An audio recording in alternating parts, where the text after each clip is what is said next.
Hi, everyone. So excited to be here, especially with my good friend and colleague, Jason Jurado. And chat's wide open. We depend on chat to make us relevant and redirect our thoughts to be as much service as possible to the audience. The word of the day is empathy. I know that Jason with One Path Coaching is also a very strong advocate of empathy and leverages it whenever he can to support and help people. With that said, I'll turn it over to Jason. And Jason was a guest last week and is a continuous guest. So hopefully you get more familiar with him. And if you get the opportunity, go to his profile, see how aligned you are, and make a connection and maybe build a collaboration. So, Jason. Good morning, Don, and good morning to the community. It's great to be here. This is, I think, my first Monday. I've been blessed to join you on Wednesdays and Thursdays, and maybe I join you on one Monday. But it's great. Start off the week, right? It's a wonderful way. I just had a long weekend. We had some folks come in to talk about sympathy and empathy. We'll get into that. Having guests can really make you plug into those and seeing what kind of experience you give them. But I'm excited to be here, and especially around the word empathy, of course. And I might have some takes that might be interesting to what I do for a living, because of you have to kind of stay to. A little frozen there. And that's always part and parcel of live streaming. I'm sure Jason will catch up and probably revisit. And that's usually one way of fixing it. But while we're talking, if there's anybody out there and has something, a question to ask, be happy to entertain it and address it. So feel free at any time. Here we go. Jason's back. I was just inviting more chat. And love to hear where you're from if you're listening, because I know we have larger audiences that represent themselves in chat. So feel free. It's a safe spot. Love to get to know you and recognize you. So Jason, getting back to what you were saying. Yeah, and you're talking about a large audience. I was sharing with you earlier. I have a friend that she's born and raised in Germany, but now she lives in Ireland, and she's out. My wife and her work for the same company, so she's out visiting. And I told her about your show, and I told her she definitely needs to check it out. So hopefully we get to show some more international audience and figure that time out. No, I was just saying that empathy is very interesting. And I wrote, I always like to have my little bit of definitions before we start. And empathy, the definition I found is ability to understand and share the feelings of another, where sympathy is feelings, and this is the definition, and it's a little rough, but feelings of pity or sorrow for someone else's misfortune. But to me, empathy is more when you actually feel the feelings that the other person is, and you could actually relate in that sense. And sympathy is more a mental exercise where you're like, oh, I can understand where you're coming from. And so I used to teach a communication course, and we told people to take out the word understanding from their language, when you were a leader in leadership, because it was a leadership course. And because you can't always necessarily understand the person. In Buddhism, we say you can't understand the thing unless you are the thing.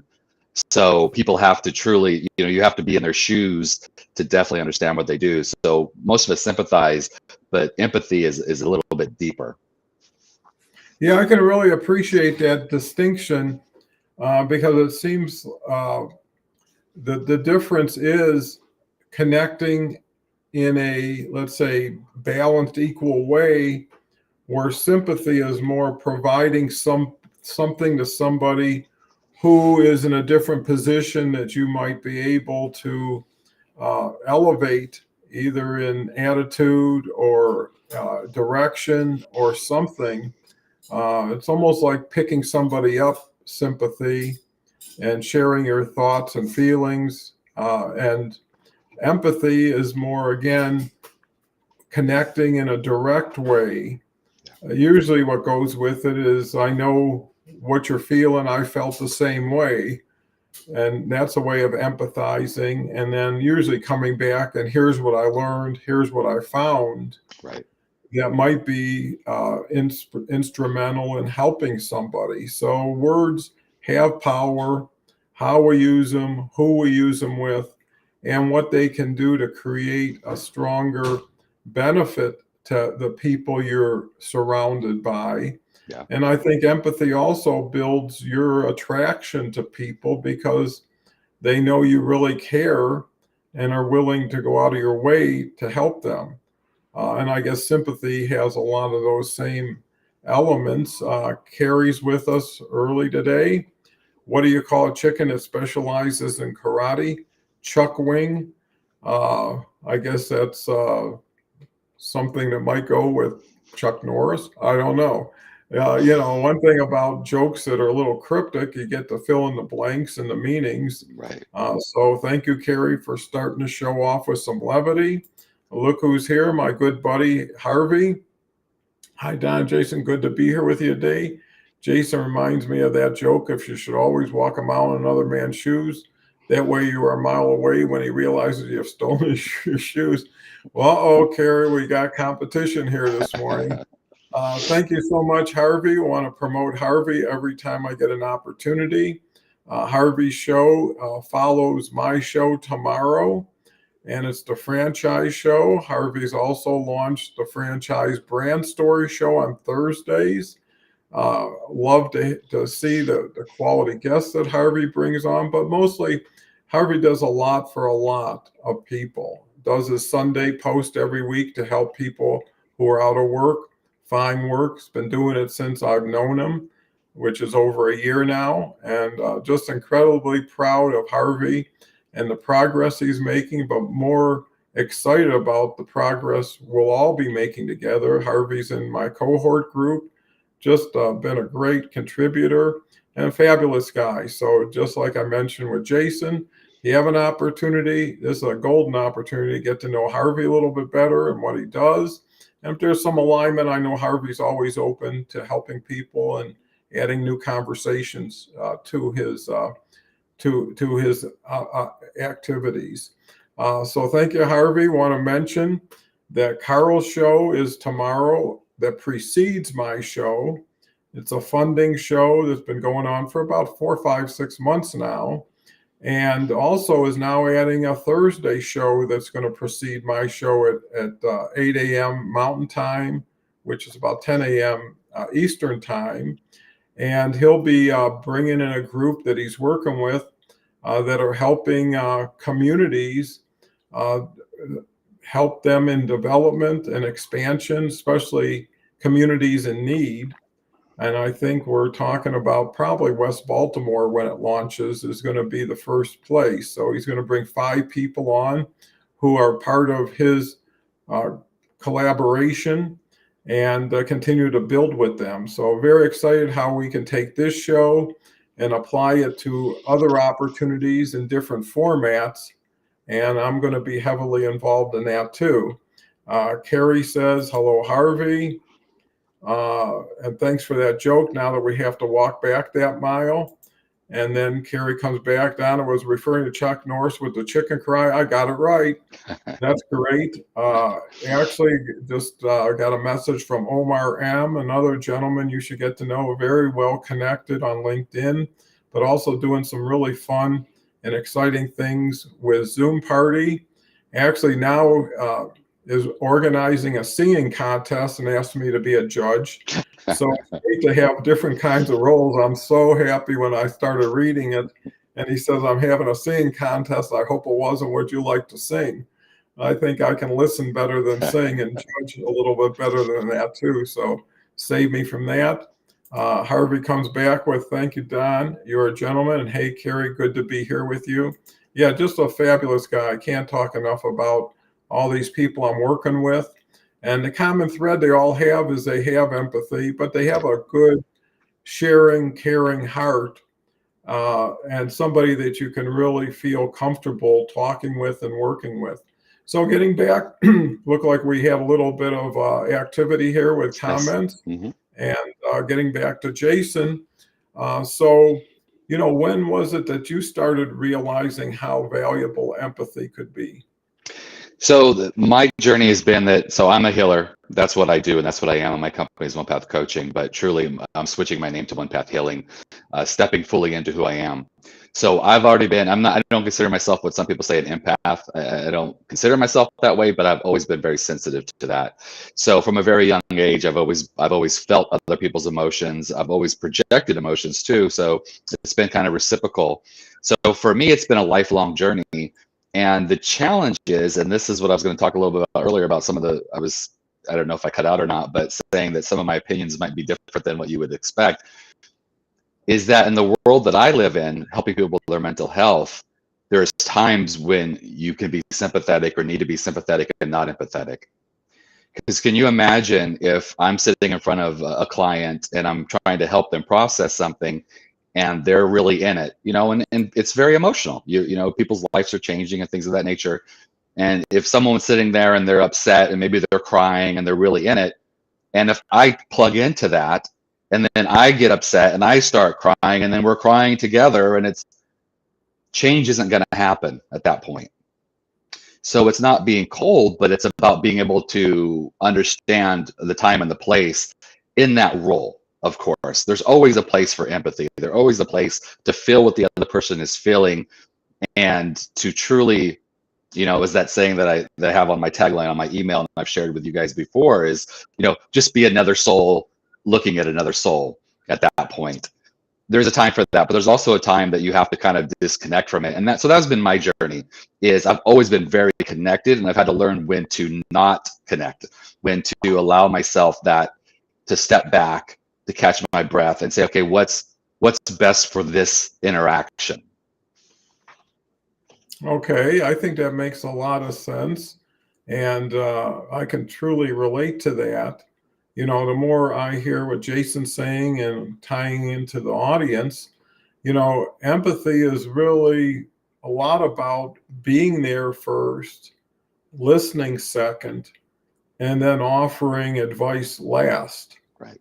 If you're not connected, if you're not really lined up and listening properly, and sometimes all you need to do is listen to be empathetic. Right. You don't have to go above and beyond. You don't, it's a fragile, sensitive place to begin with. Right. So you need to tread kind of lightly and have the time, so it's not like, hey, what's your problem? Let me hear it. I can help you. I got 10 minutes.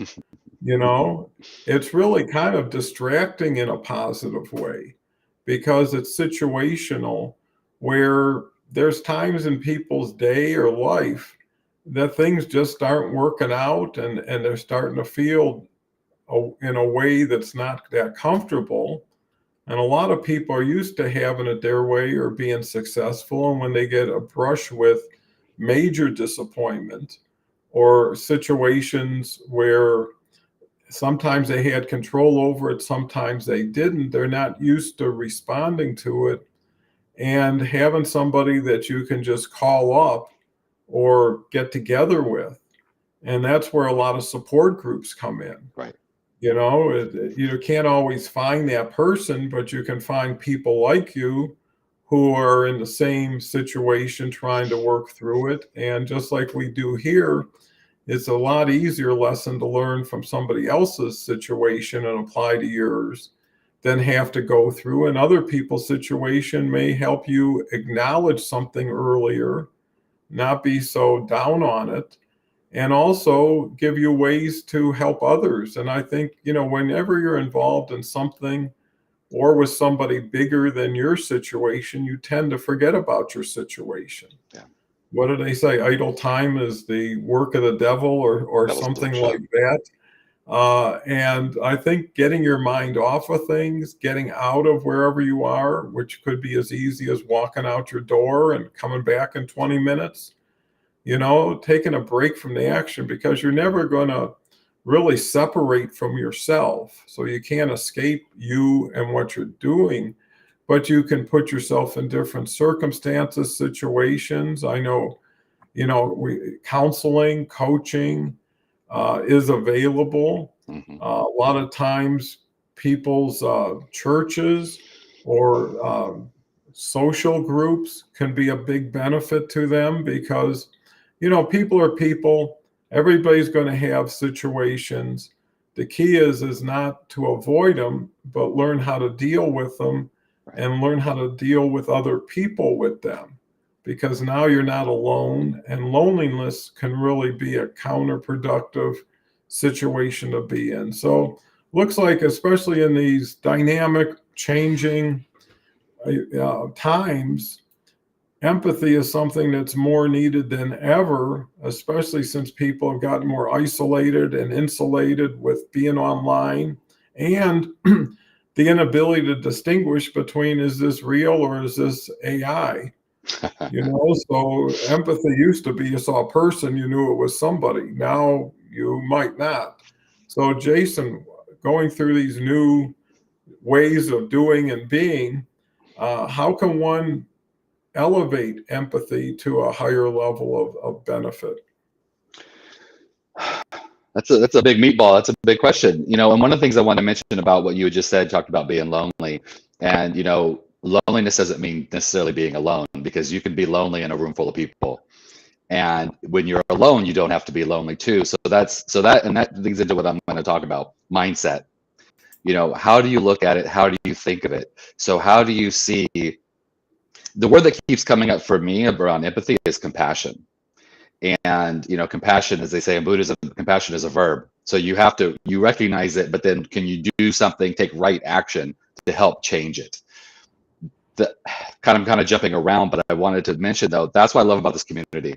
This community is so empathetic. This community is so plugged in, and we all understand that we've been through it, and we're at different places in our lives, but we've all touched on kind of what we're going through at different times. And so to be able to understand that and kind of have a feeling for, I've been there, and not necessarily taking away from what the other person's going through, but be able to say, acknowledge that I'm not always perfect. That's why I try, like, sometimes we have these, when we have these great conversations, I try to when we wrap up towards the end, I try to always say, and we're not saying that everyone's perfect and our lives are great, but we're working on it. Because sometimes, you're talking about AI, artificial intelligence, but we can see that too on social media, where everyone puts forward just the good stuff, just the top, just the cream, just the top. And we have to be careful of that, because that can give somebody the wrong impression. And someone can get the feeling of like, oh, they don't understand what I'm going through. Their lives are great and they're doing wonderful. And empathy comes from saying, no, it's, I've had my struggles, and I've fought through it, and I have my struggles. We're on this earth, we're going through this human experience, and things come up and things show up. And how you look at them and how you interact with them changes your life. And so that's what I would say about, how we could be more empathetic, is look at and say, where have I been? Where, what have I gone through? I can understand what that person is feeling. I can understand to an extent, and there's that word, but I can somehow engage with that in a way that Yeah, those are excellent points. The 2 points that I really focused on from what you were saying is, everybody deals with everything we're talking about. The question is what impact that has. What I've learned is identifying things earlier than later, and say, I'm walking into this now, or this is starting to pop into my mind. I'm getting these thoughts and ideas. Just by relating to them, you may be able to take some actions where they're not too intrusive or challenging and take you off course. The other element that you brought up, which I think is very important, is everybody's also in a different situation with their situation. How you deal with something at 20 is not how you deal with the same thing at 40, 50, or older. Right. At the same time, what you need, someone may be very comfortable in supporting and providing, and what they need, you may be essential in helping them. So it's a tandem type of opportunity, where it's not somebody who has no worries, everything is cool, and somebody is a mess. Right. It's like bridging that. And some people are in the 9/11 urgency situation. Other people are just aware of it, conscious of it. It's not terribly challenging to them. And the key is at what point can everybody benefit? And, if you're a giver, giving in itself is getting. Right. So if you get satisfaction in saying, I really helped that person, it didn't take much on my part, but it sure was rewarding and gratifying. It wasn't just a single win, it was a collective win. And plus, you create the foundation for more of these conversations, because once you've had a quality winning conversation, your expectation is another one. When you go in never knowing, never experiencing, you have your doubts, you have your questions. If you've never been to a therapist, your idea of it is different than after you leave it, assuming you had a quality therapist with a quality session. Some Right. people can actually back you up and say, I'm never ever going to do that again. Yeah. And that might be challenging. And it's you that matters. And a lot of people are not very good at advocating for themselves. They just see someone who's got a bunch of credentials or a bunch of something, and they give them their respect and trust before it's earned. And it's better to say, hey, I'm here because I need help, hoping they can help me, not saying they help everybody. I hope I'm not hopeless. And again, it's how you look at something, how you respond to words, how are you in regards to being teachable, open to change, and also being good with just accepting sometimes what isn't always that good, because a lot of people deal with shame and guilt and embarrassment for things they did. Some things weren't in their control, other things were totally in their control. But you don't learn by winning, you learn by playing. Right. And then you lose and you win, and you lose and you win. But if you play enough, you get enough experience that those doubts, those trust issues disappear, because it's not what you think, it's what you've realized that will start to affect how you adjust what you do. And I think the other thing, moving back to support groups, is so many people think they're the worst person in the world and only they have that issue. Yeah. And until they're around 8, 9 people and they hear everybody's story, it's not that they want their story to be more dramatic or less dramatic than what's out there, but understanding that if it's not this, it's that. That's the way life is. You can be perfect in every area of your life, and one thing takes a hit, and all of a sudden you start bundling your whole life into that hit. Where, if you had 5 different buildings that were separated, just let's say take a fire, you would probably save the other 4 buildings if they weren't totally connected. And I think having silos in a way can be good, because you can say, I'm not going to let this habit affect my life. Right. And usually that's where moderation comes in. People are great. Maybe they have a drinking problem. Maybe they have a social issue. If they can separate that and not let that allow that to impact other areas, and mostly other people. Because when people usually have situations, it's involving people or not involving people. Right. Somebody lost their romance. Somebody moved out of the house. I mean, whatever the case, Right. life keeps changing. To me, it's like musical chairs with less chairs and faster music. So everything's speeding up. There's less opportunities, but when you do catch a chair, you got a great opportunity. Right. So it's like the middle is kind of disappearing. And I think online, I'm seeing more and more commercials for therapy situations, and the commercials are usually based on, if you're afraid to see somebody in person or you're ashamed of what you are, talk to a stranger online who won't ever know you or see you again, doesn't know your friends or family. And I think that's the issue, is a lot of people want to contain things. Right. They don't want it to spread. But at that case, a lot of people are putting Band-Aids on everything instead of cures or working on prevention. So I think that's a great opportunity that Jason's involved with One Path Coaching, is being able to be empathetic, be a great listener. And, people just want to know, that saying I always say is, no one cares how much you know until they know how much you care. Exactly. Right. And once you put that care out there, it may not even impact what you know. Sometimes it's just, hey, let me get you a nice cup of coffee. Right. They didn't need information. They just needed comfort. So, Jason. Wonderful points, and a great segue for what I was thinking is that being empathetic really helps get to the heart of matters, because what you said, people want to know that you care.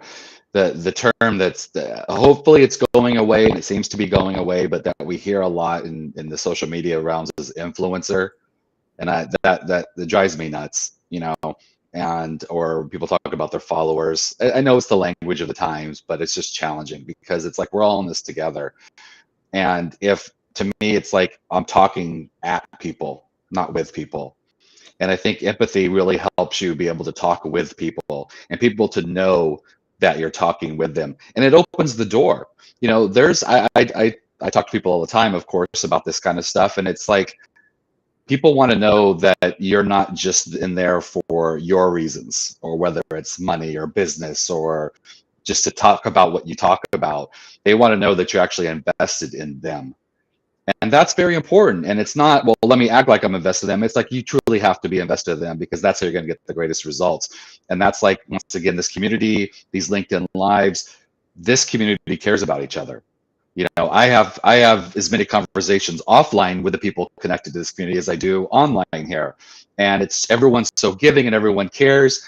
And it makes me want to do more for them and with them, and that's just because that's my human experience. And so I think that's very important. The point that you were making is that when people know that you do care about them, then they're going to open up more. And that's how we get to the heart of things. We're in very polarized times right now. We're very challenged. And we're very much into the us and them.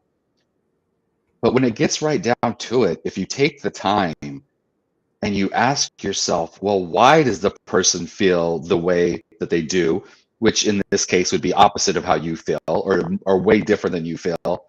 What is it about those thoughts or that person or that ideology that is causing them to feel that way? And step away from right or wrong. Step away from, there's a saying that says, when you're in an argument, do you want to be right or do you want peace? There's times when you want to be right. There's safety, and there's other issues, and there's issues that affect lives and stuff. So don't get me wrong. I'm not saying just let it go with the flow. That's not it. But if we look more about, let's have some peace. Let's listen to the other person. Let's engage with them and say, okay, why do you feel this way? Oh, well, you know what? That's interesting, because I felt the same way, and that led me to think the things that I think. So you find, as you drill down, you might find that you share a lot more in common, because we're humans. And it's how we interpret those feelings that make our mindsets different.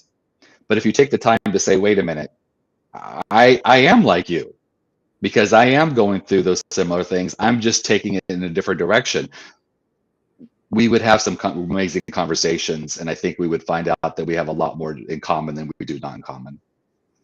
Yeah, absolutely. I think you make some really genuinely valuable points there. And, now that we're, moving forward with AI, with, virtual live streaming like we're doing, is it really does direct one to believing peer-to-peer is the way to get major things done, as opposed to top-down. Right. People are tired of getting told what to do, or being told, I'm smarter than you. You don't have to do anything. Just trust me. Right. Do what I tell you to do. And people are smarter than that. And now, what's fascinating is being able to leverage things like Zoom. I mean, without getting political, I see there's calls that are having, last week there was a call on Zoom that hit 160,000 people. Wow. And Zoom wasn't able to do anything over 100,000, and they really pushed in a lot of engineers and made it happen. Well, what's the power of an hour sitting in front of your computer talking to 160,000 like-minded people? Yeah. That's incredible versus campaign slogans or something, or set and forget.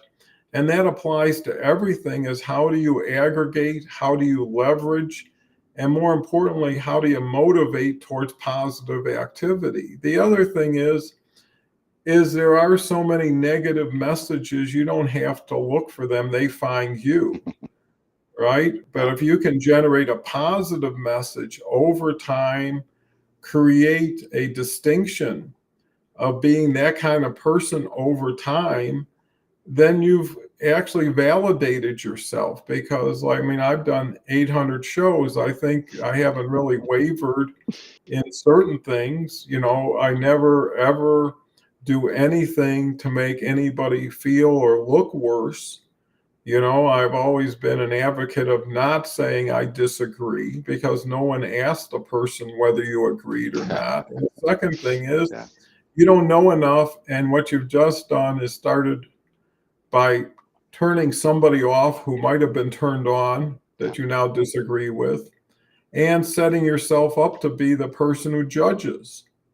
And I think that was a point you made, Jason, is reserving judgment helps yourself as much as the other person. Because how many times later on did you find out, oh man, if I would have known that, Yeah.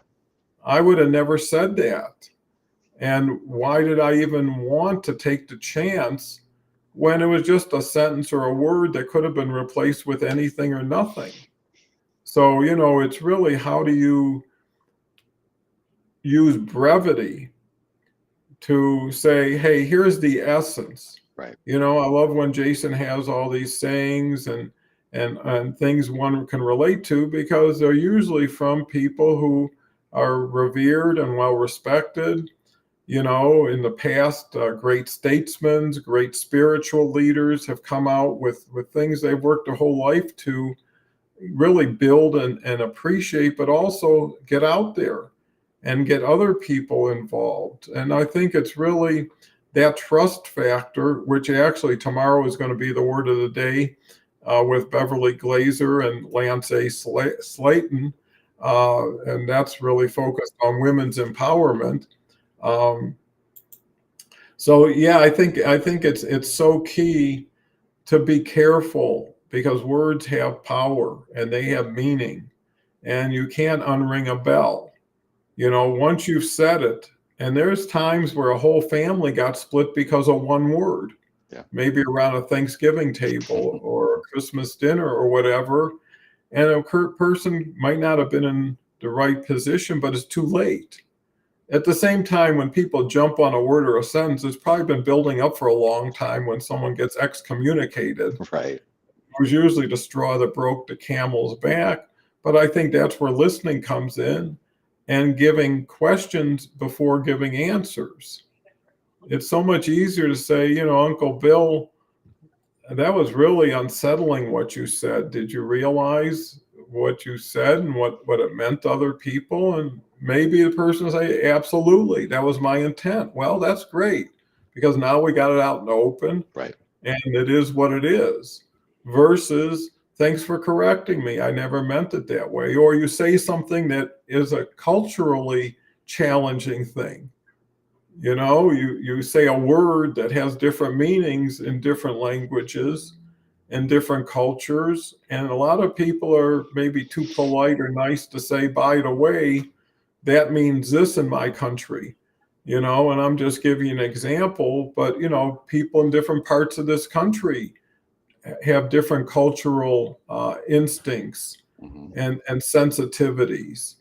And it's better to say less and be within your boundaries. At the same time, you don't want to be too antiseptic and have no pizzazz to whatever you're doing or saying. But, if you take the right road, the up road, and all you do is sincerely praise somebody in a positive way, you're never going to get those kind of situations. Only when you start getting a little edgy or you go beyond yourself. But again, that's the person. Right. And I think elevated people who spend time thinking about how to be better and really being able to read your audience. In poker they say, good players play the cards, great players play the players. So you see what their tells are, you see what their facial expressions are, and people have a hard time knowing what happens to them when they respond or react in the moment. And they can't take that back either. But if you're aware of it, you can say, oh boy, it seems like you were surprised by what I just said. Right. Because what it says is what I said can be adjusted. If you tell me what I shouldn't have said, I'll probably apologize, make a mental note saying we're never going to bring that up again. And also maybe I won't bring that up with anybody else. I guess it's no different than the jokester or the comedian who has all kinds of jokes that seem funny until he tells them or she tells them. Right. And the audience looks at them with a blank stare, and one or two of those gets off the playlist and gets replayed by it. And that's another thing is, if that's what you're actually realizing and achieving, give that person credit. Yeah. Thank you for bringing that up. I never realized that. I'm going to add it to my playlist. Or, hey, I'm not going to ever do that because, at least you say that even if I do something wrong, once I realize it, I'll accept responsibility and try to make it right. And I think everybody wants that. It's only a person says, you don't know what you're talking about. I've been doing this for a long time. I'm really smart. You're really dumb in a way. But it also says we'll probably never be talking together again. Right. Because we can agree to disagree. And that's another thing I think is people stay in relationships and conversations way beyond their value. How many people are still hanging out with their high school buddies? Right. And if you can and it still works, hey, that's a feather in your hat. Right. But if they're not growing and you intend to, you're going to be stifled or challenged by all of that. So it's really being intuitive, being sensitive, being in the moment that can really win the day. So we're really coming up with great ideas and insights today, Jason. Yeah. How do you go forward and become better at empathy? And I would love to hear what the community has to say too, and always adds richness to these conversations. For me, I think we need more conversations and less. And a saying that I love, and I'm stealing it, and I know I've stolen it, but I've taken it as my own. Is like in any relationship, if the two people are the exact same, one of you is redundant. So, kind of tongue in cheek, but we need diversity. We need to have our own opinions. We need to have other things. And the way that empathy, a lot of these things are like a muscle. You have to exercise them, and if you're not used to being empathetic, try and say, okay, you know what? I'm going to make an intention to be more empathetic when I see Uncle Bob, or whatever, as an example, because that you have difference of opinions, but you make an intentional decision that, when that person at work around the water cooler, we just don't seem to get along, but I'm going to try just to kind of figure out where they're coming from, or to ask them, ask the question. People, it might be weird for the person at first when you open these conversations, it might be difficult, but in the long run, it's amazing. When we can start these conversations and we can start being more human, because that's what happens is we put people in these boxes so we can dehumanize them in a sense. Oh, well, they're a X and I'm a Y, and that person's an N or is a J and I'm a K, and that's the animal part in us. We want to make sure we're in our tribes, but we can go beyond that because we are so much more than just our physiology.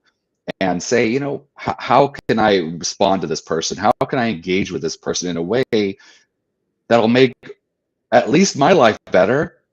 I know that, I used to work in retail leadership, and I had some tough days. I had to put fires out, and I had to correct things, and I was yelled at, and I had the stuff thrown at me and all that. And I always jokingly said, if I can go home from one day of work without having to correct somebody or getting yelled at, I'll have a nice little cry. I used to just make light of it and say, it'd be a beautiful day. And I think that's what I aim for now in my life. That's how I grow my empathy, is how can I connect with people more? How can I expand my connections? And from that mindset allows me to be more empathetic and to engage with people in ways that they're ready to engage. It's not, well, it's we're going to play by my rules, or I'm going to take my ball and go home. It's, let's have a fun game and enjoy it. And you could teach me something, and maybe I'll teach you something, and we'll just enjoy our time together. And that's kind of the way I look to engage and have more empathy. And that's a wonderful way to approach it. And, it stimulates my thinking and realizing that sometimes things that are different make you both stronger. Yeah. I've been, again, fortunate to be with a wonderful person I'm with for 46 years of being married. And there's more that we don't have in common than we do, which makes it better. My wife's a yoga instructor. I've tried it, but it's not as important to me. Right. I'm into things she doesn't care about. She likes certain movies I don't care about. Mm-hmm. But what she does care about, I try to take an interest in for her, Right. not so much for me. If it's always a competition, like you just saw yours last and now it's my turn, or, when you're keeping score, you're busy too much looking at what it is than what it could be and making things happen. Yeah. And you don't mind if someone says, well, I'm going to yoga with my friends. It's not like, take me with you. If it's something I was really interested in, like you got tickets to the Bronco game and you're not asking me, and then you get more room. Right. So, and then what's important is you do connect in the important things, the things that are necessary, which are more intangibles, which is trust, which is knowledge that, hey, when this happens, you're going to be there for me. And sometimes just knowing that, you don't need that person, right? I mean, a policeman wakes up every day probably with the hope that they never have to use their gun. Yeah. But just having it and knowing someone knows you have it and would use it may prevent that from ever happening. So I think applauding people's differences is a benefit. Somebody who you're, let's say, empathetic to could be huge in areas you'd love to be huge, but they take it for granted. If I could golf like you, if I could sing like you, if I could dance, whatever, you come up with the activity. And sometimes it's like, well, that was just natural for me. I don't worry about those things. So the question is, why don't you celebrate those things instead of worrying about the things you're not that good of? That people are always talking about, fixing the weaknesses, as opposed to focusing on the strengths and how do you build more strength and allow for the weaknesses and maybe have somebody help you on those. So, I think it's really a matter of, how do you balance and, focus on what makes you happy, know what makes you happy, because just like recognizing something early enough and catching it, focus on things that make you happy or, fast. Sometimes it could be a candy bar, if that's enough to make you feel good for a couple minutes, long enough to recover. And I also think, it's knowing that it's never going to be 100%, and don't make 100% your goal to reaching happiness. Yeah. I try to get as happy as early as I can every day. And I try to find things to build my day with. It's like going to a buffet, is where do you start? When do you stop? How good do you feel when you're done with it? And, life is like, hey, give me a little nature for a few minutes. Give me some nice nutrition for a couple minutes. Add these all together. I'm off to a pretty good start. Who do I want to start my day with? And really, there's only, even if you qualify it as 8 hours in a day, what is every hour set up for? Yeah. Is if you say, okay, the first half hour is meditation, second half hour is exercise. Well, that's an hour that's really going to make you better for it. What's the next hour? Well, I'm going to do a show with Jason, right? I'm going to come out really good for it. What's the next hour? Well, I've got to do some catch up on whatever I did with Jason, to answer this, set up for tomorrow. And that gets you to another hour. Lunch is going to show up somewhere. You can design your best meal, or even when you're going through challenges, you could say, well, in a half hour, I'm going to a great restaurant. Or this person's really bringing me down, but I got an event today I can't wait to get to. And all of a sudden it gets overshadowed instead of being the overshadowing. Right. Because wherever you come from, you're taking that with you to wherever you're going. And if it just came off of an irate customer or a miserable person, well, unfortunately, you can't change in a minute. And the person who sees you next is going to see someone who's a little bit more deflated, a little bit more distracted. And I would always say to people, if I saw that, would you rather reschedule? Right. Right? Because I know how this works. The other thing I think Jason made a great point of is in most families, you always have situations between family members. Some of them are casual, some of them you can expect, but others are unnecessary. And what I learned early on is to appreciate what was and understand. I'll fast forward wherever we are and understand where we're going. And I had relatives that I knew that's just the way they were, maybe even weren't aware of it. And I knew if I engaged where they were, where it would take me. Right. And I decided early on, I'm not engaging. I would agree. I think I'm so much better than you, then you're probably right. Good for you. I'm happy. Yeah. But having some, as opposed to confrontation. Well, let me tell you why you're wrong, and let me tell you why I'm right. And it's never going to win, but it's also going to create walls versus I fully understand. I'm good with that. I have no problem. Someone says you're always doing this. Well, I'm not going to do that anymore. I won't be the first in line. I'll save you some hamburgers next time. And that's another thing is you don't want to be the one who took the last one. Talking about my wife, she always leaves something instead of eating the whole thing. And if I don't leave something, it's like, how come I didn't get a taste or something like that? And you say, hey, it's a pickle or it's a hamburger, whatever it is. Right. And it's usually unconscious, and you really should thank people for making you aware, as opposed to what they said, just their intent. Well, I know you're trying to look out for me and you're really thoughtful and caring. And you don't go back and say, I don't need your help. Leave it at that. Right. Anytime you say but, you can erase everything before it. Yeah. Right. I like how you look, but your pants aren't matching. Well, then if you just say your pants aren't matching, don't say it's almost a cowardly way of slipping something in. Right. Right. I sugarcoat it, but what is underneath the sugar is something that's sour. And that's what makes life so interesting and fascinating, is being able to detach and not personalize everything. Right. As I hear you, but I'm not feeling it, but it's okay because I don't have to. And your words were just words unless I give them power over me. Right. Right. If someone says you got red hair, Jason, it just fly right over your head. Right. Because it's like, it's not visible. If you got a story that says underneath my roots, there's red that gets kind of foolish. And sometimes conversations weren't meant to be extended conversations. Hello will get you hello. It doesn't require you to tell them the news of the day. Yeah. And it's also about what fits best for you in relationship to what fits best with who you're with.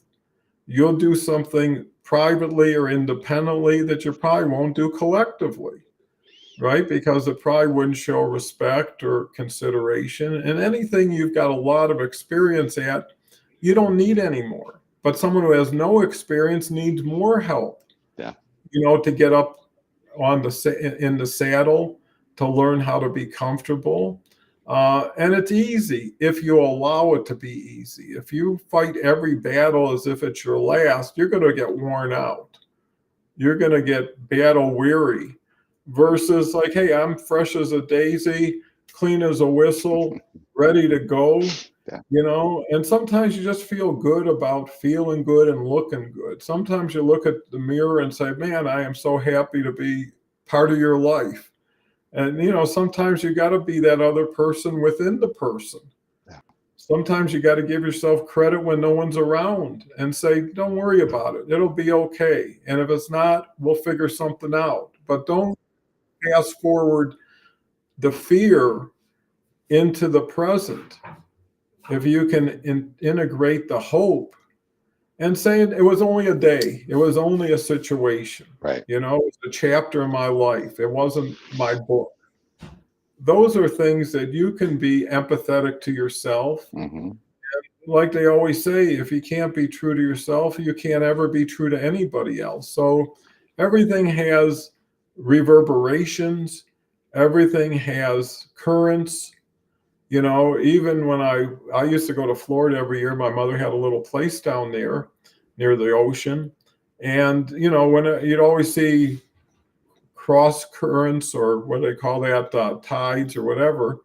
And the whole answer was swim away from it, not against it. Right. So, if you were a cross current, if you went against it, it'll wear you out. You're never going to beat the ocean. But if you move 20 feet over, it would not be there. And so it's always those things. And I think nature is a great lesson because it doesn't talk. It doesn't say anything evil. It just shows, right? Yeah. And how natural, how organic can you be, knowing that you're not responsible, but you're entering the flow of it. You're not the flow itself. And you'll never be significant if that's how you think. So how do you make yourself smaller by acting bigger in a way that's more acceptable to more people? Because everything we're doing is introducing ourselves, reaching out to people, but it's the retention and the promotion of that really has the greatest value. So what are your new thoughts? I would just want to say I love everything you just said. It just had so many amazing points, and thank you for bringing all that up. It's just it's been a great conversation today. The one thing that I think that I really want to key off of is that you talked about, and what empathy does is it takes us out of ourselves and it allows us to see other person's viewpoint. So many times I don't like the saying don't take it personal, because it is personal because it's happening to your person. But in a sense that we take everything to heart, like this is something to do with me. And it's not. A quick example that you'll find, and this isn't a rule, but this is something that you'll find for the most part. If someone's been in like say an abusive relationship, or they've been in a bad work relationship where they were made to feel small, a lot of the times when people get out of those relationships, they go the 180 degrees the other way. And they tend to be a little more selfish, because it's like, this is my time now. This is, I gave up my identity. I gave up my life. I gave up my time, but now it's about me. So then if you approach this person and you don't know a lot about their background, you might see, oh, this person's just selfish and they just think about themselves and they don't care about anybody. But if you take the time to either think about what their story is or investigate their story, you might find empathy for them. And you might say, you know what? They're going through it. And if I react in a negative way, is that going to make their life any better and their situation better? Is that going to make my situation better? Or is it going to make it worse? And you were talking about, looking for those positive things from moment to moment. I try to find positive in everything. And so if I see somebody that I know, and whether I find out or I know their past, I'm like, well, that's why they're doing that. I try to be a little more compassionate, but at the same time, we'll get rid of the but word. And at the same time, I try to redirect the conversation to maybe making it a little bit better, maybe sharing how the person is feeling, because a lot of times we don't communicate and we just hold it inside, and we make that, and then we get angry, and then the relationship suffers completely. And so it's take that time to really say what's going on. I think that's the point. That's the thing about empathy, is that you can you tie into what that person is feeling. And we have all of our actions, we have all the stuff we show up as, and we're all responsible. Don't get me wrong. We're responsible for what we do. If you've had a bad life and you do bad things, you're still accountable for those bad things.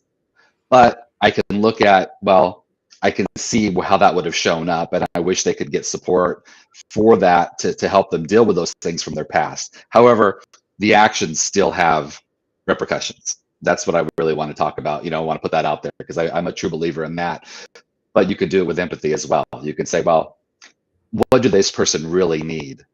And I think that's what it's all about. What have they gone through? What do they need?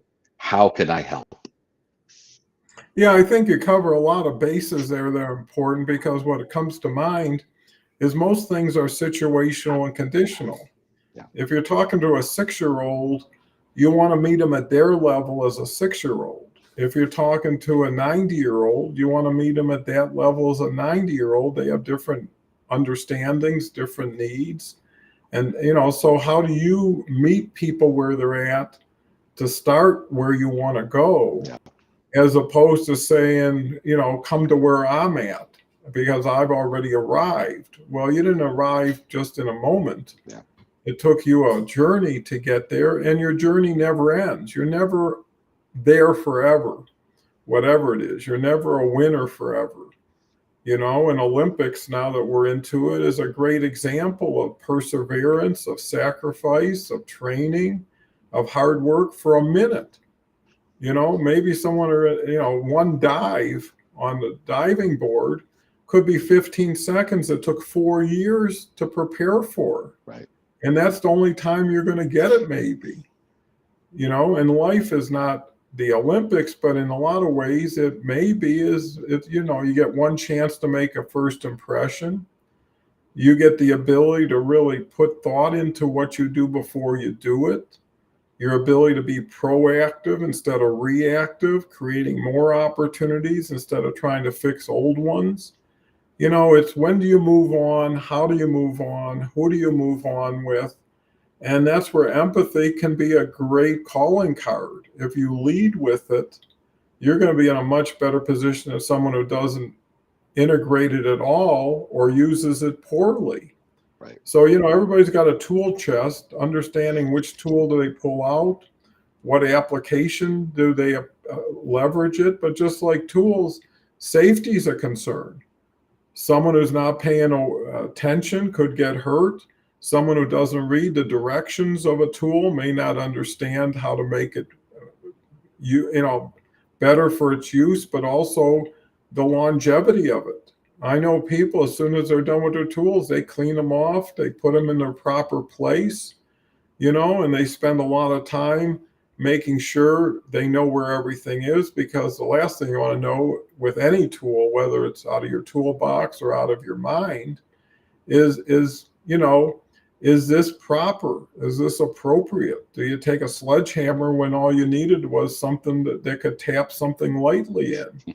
And that's, again, the mystery and the glory, I think, of life is today, right now, is the beginning of it again.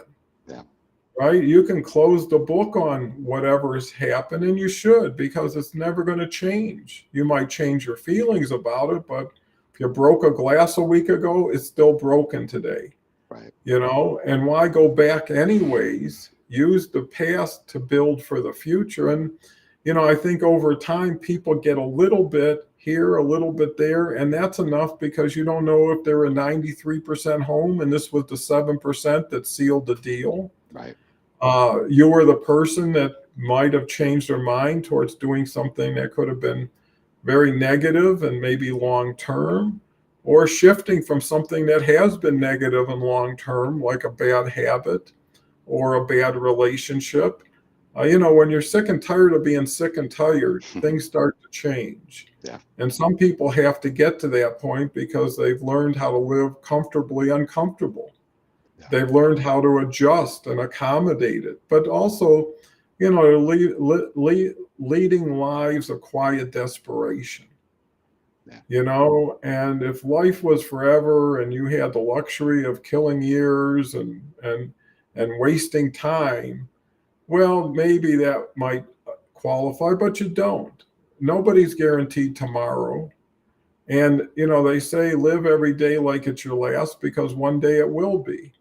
And if today was your last day, I guarantee you, or I would assume, you wouldn't be focused on your bank account because it wouldn't matter. You wouldn't be focused on your looks because it wouldn't matter. You wouldn't be focused on superficial situations. You'd probably gravitate to the things that were most important to you, especially people. And why do you have to know that today is the day not to live it as if it is? And live every day as a day, not as a connection to the past or an entry into the future. So, Yep. Again, a lot of philosophy, but I think we've really taken empathy to the nth degree. And inside, outside, and everything else, we reached an hour. Last words, Jason? My advice is approach life with open eyes and a loving heart, and things will go well. Well, that is so genuine and valuable. Appreciate it. Thank you, audience. I couldn't have done it. We couldn't have done it without you. Definitely. And look forward tomorrow, where we've got Beverly Nice. Glazer and Lance A. Stanton, who's coming on for the third or fourth time. Nice. Fabulous individual. He's really a thought leader in elder care, has a couple elder care facilities in Michigan, but more importantly, he's a huge YouTuber with hundreds of thousands, if not millions of views. Wow. And has about 800 connections on LinkedIn. So it's a great chance to balance and actually leverage what you already have with something that you don't have. So hopefully you can watch them. Dave Snell's going to be here Wednesday, and Kelly Steinecke is going to be here Thursday. So that's our